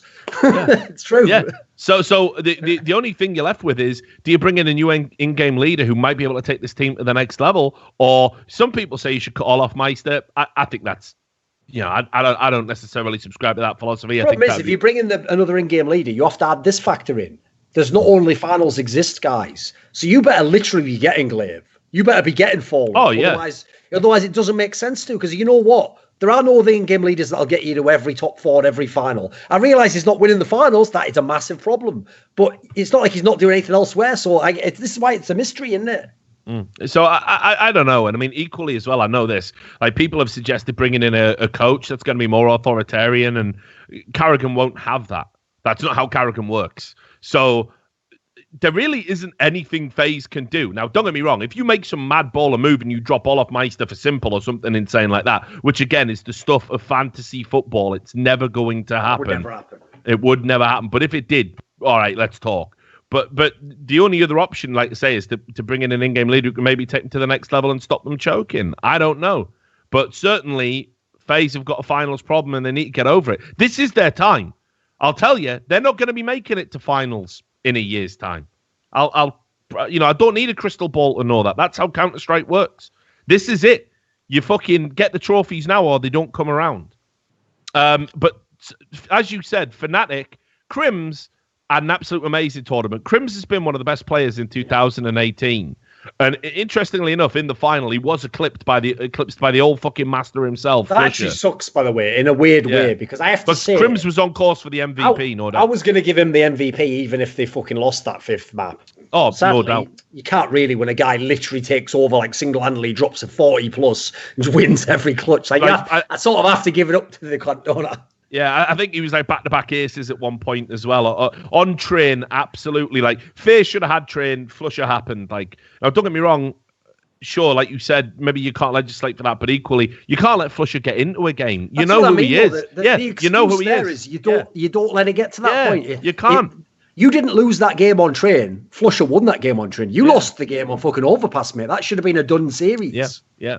So, I mean, like, just amazing stuff. And it's really interesting because we went in on Fnatic in the last podcast talking about that 0-3. It was the lowest ebb for this core of Crims, Flusher, JW that have been playing a long time. You know, Golden and Lekro, you know, like, obviously the new guys. I couldn't believe that they would bounce back to this degree. And I was watching them grow into this tournament and watching Crims play as well as he has done. It was fucking amazing to watch them play. And as I said, imagine a world where Golden's winning fucking tournaments and Carrigan isn't. This is an in-game leader who was in their academy side like 18 months ago. So just like insane stuff from Fnatic. Just some thoughts about this though, because you know how in CS you see all these like mad anomalies and like mad one-offs. Is this another one of those? Is this another like NIP win in Oakland kind of moment, or are Fnatic going to go on and do something from here? Here's the thing. It's not as bad as the NIP one because, I mean, this is a good example, Rich, of like how you never can win if you're an analyst, by the way. Literally told everyone every second of NIP winning that final and every second afterwards, they won't follow this up. They won't win more tournaments. They won't be a better team than FaZe. They won't do a top thing. Everyone just told me, you're fucking here. You won't find a person who said those things now, Rich. They don't exist. Magically now, they all knew Nip was going to be shit and that was a one-off. This isn't as bad as that, obviously. I mean, like, I made the distinction for the Cloud9 one. It's not as bad. Like, they'll still be a top team. They look pretty good. The thing is, I actually feel like the Cloud9 one and the Fnatic one are pretty similar because you had teams winning on the maps they don't normally win on and didn't subsequently. I'm going to go ahead and guess that Fnatic won't. You had players overperforming who probably won't. Believe it or not, that's Flusher. I've watched this Fnatic team. Flusher actually has not been anywhere close to this level. He's just been okay. It's fucking Crims and Lekro, the best players in this team at the moment. So, okay, cool. He had a one-off tournament. Got to see some more of that before we can put any stock in it. As I said, map pool's not really believable. It was a great run. It was a great performance. What an amazing final. All great stuff. But no, I wouldn't personally buy that they're going to be some elite level team. Here's the thing. Maybe if everything goes great, they could be 4th best team in the world. But I don't think they're going to be like vying with FaZe every tournament. Put that way. No. All right, then. Well, look, I know you want to enjoy the rest of your holiday, so I'm going to go let you do it, brother. Let's wrap up the show there. All that remains to be done is to thank the patrons that make the show possible and pay for Duncan's holidays. These are our $100 patrons, Detlef Insomniac, Dr. Skriller and Mr. K Icon, Chris N. Wynn, Hyolu is a new one. Thank you very much. Mateus Pietkowski and Jerky's Minion. Our $50 patrons, Sardsawar, Daniel Plamanov Yordanov, Nostradamus, Marcus Kyunpar, Mama Jamma Hennessy, Keith Miller, Carl Oscar Garcia Firm, Benakagi Assassin, and William Southern. That was by the numbers. Duncan's going to go out and have a good time and come back sunburnt. We'll probably see you next week. We don't know when, but we are going to do it. And also, Duncan, just before I sign off, one quick idea, right? Because we've got to get an extra show in this month. Right. I was thinking, how about we watch the simple finals from Star Series against Mouse Sports? We just watch a POV of him and we just jerk him off. As long as you can figure out how to do it, yeah. Me and Sam will work it out. Anyway, right, that was it. That was by the numbers. Much love to all you for tuning in. We'll see you next time.